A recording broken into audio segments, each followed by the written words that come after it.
Hi YouTubers, it's Melissa, your Saturday's host for, your Saturday's host for the Young Pagan Circle. This week's topic, as I'm sure you're aware by watching all the other videos, which were great, is the God and Goddess. And how they pertain to each of our lives.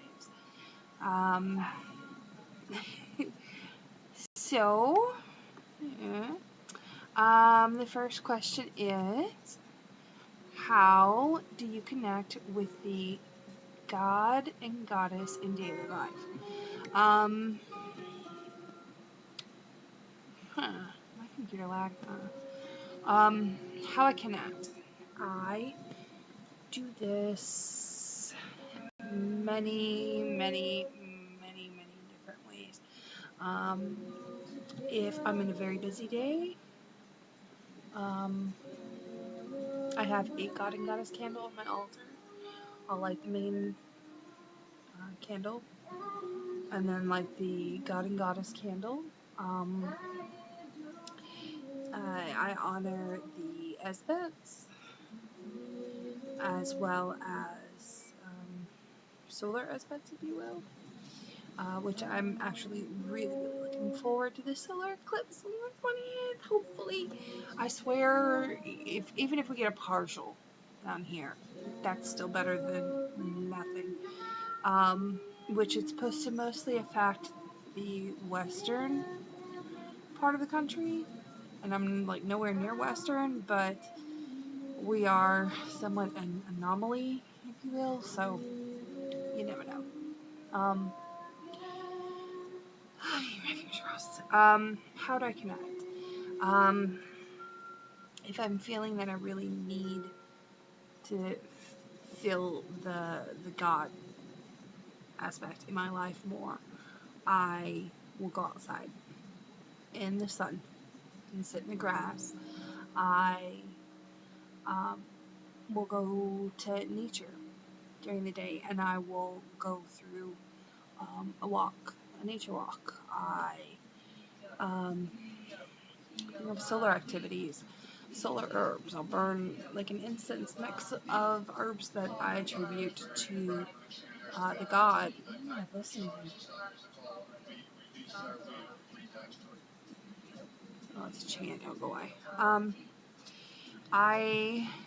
If I want to connect to the moon, I go outside at night. Hold on, my ADD is kicking in. If I need to connect to the goddess, I will go outside at night, and I will look up into the moon and the stars and find the constellations and just take in the energy coming from the sun. Just like I do for the god, I will go outside during the day and take as much energy as I can from the sun. Does that mean that I think that there are diets that exist solely off of solar energy and lunar energy? Absolutely not.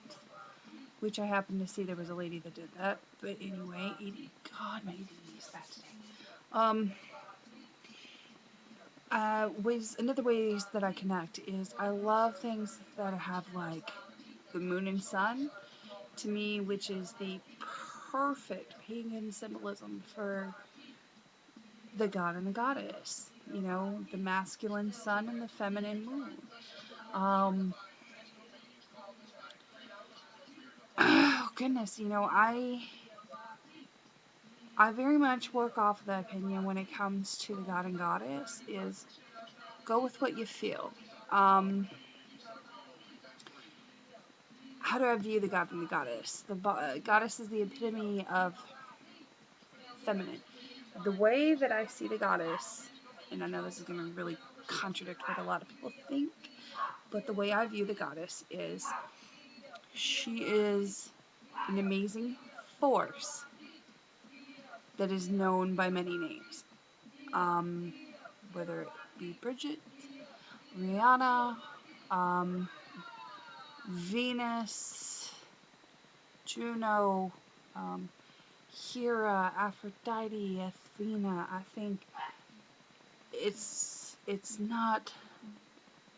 I mean, I think there are some that are individuals, like individual goddess, but I think for the most part, all the goddesses that are there are just different named aspect of the goddess in general. So, um, it's like to me like the chant Isis, Astarte, Diana, Hecate, and what is it?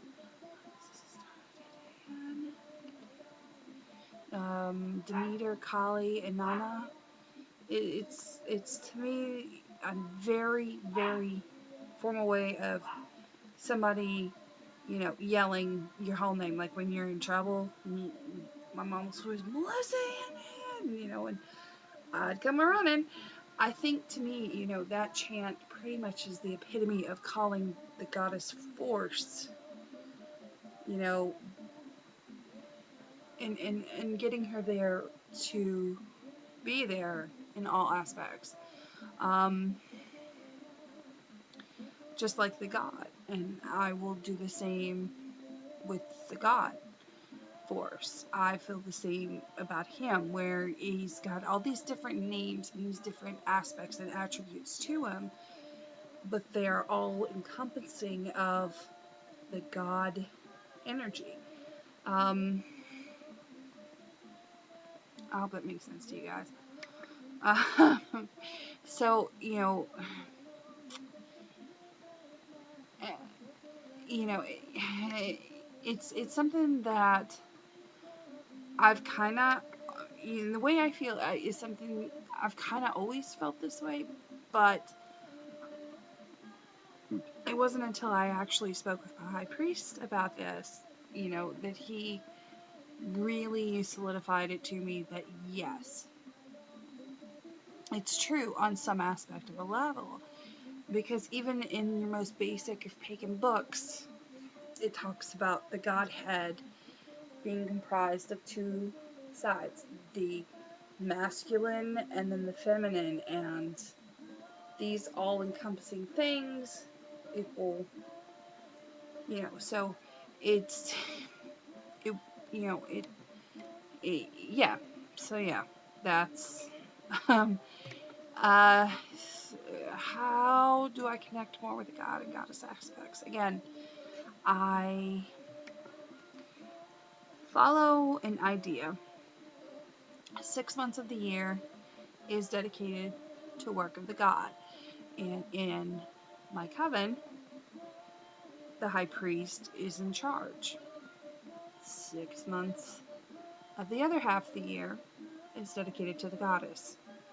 And 6 months of those year, 6 months of that year, goes to the high priestess. But both are equal. And it's traded at the equinox, the autumnal and the spring. So it is equal timed.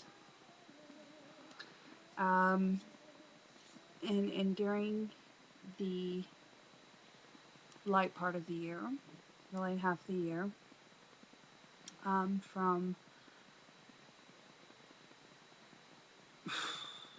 is it the equinox? No, it's from Yule to the summer. So is it Yule? Oh my gosh, I can't remember.